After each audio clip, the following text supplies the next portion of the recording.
Hello everyone, তোমরা দেখো এই হেয়ারটা। এই দিদিভাইটাও কিন্তু রায়গঞ্জ থেকে এসেছে। দুই বান্ধবী মিলে এসেছে। এক বান্ধবী চলে গেছে আর এক বান্ধবী রয়ে গেছে। তো দেখো, এটাও লরিয়ালের হেয়ার স্ট্রেটনিং হলো। তোমরা দেখো কাজটা কীরকম হয়েছে, কি হয়েছে। তো চলো দিদিভাই মুখটার থেকে একটু শোনা যায়, টাওয়ালটা একটু সরিয়ে দিই। তো চলো তো দিদিভাই আমার কাছে কাজ করে তোমার কেমন লাগলো? ভালো, হ্যাঁ ভালো লেগেছে তো, খুবই লজ্জা পায়। যাই হোক, তাও এতটুকু রিভিউ যে দিল, অনেকটা দূর থেকে এসেছে।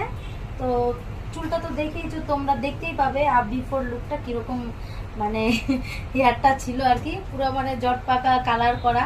তো কালার করলে যে স্ট্রেটনিং খারাপ রেজাল্ট আসে সেটা কিন্তু না, কালারেও কিন্তু তোমরা যদি ট্রিটমেন্ট করে হেয়ার স্ট্রেটনিংটা করো তবে কিন্তু রেজাল্ট কিন্তু এইরকমই পাবে। লরিয়ালের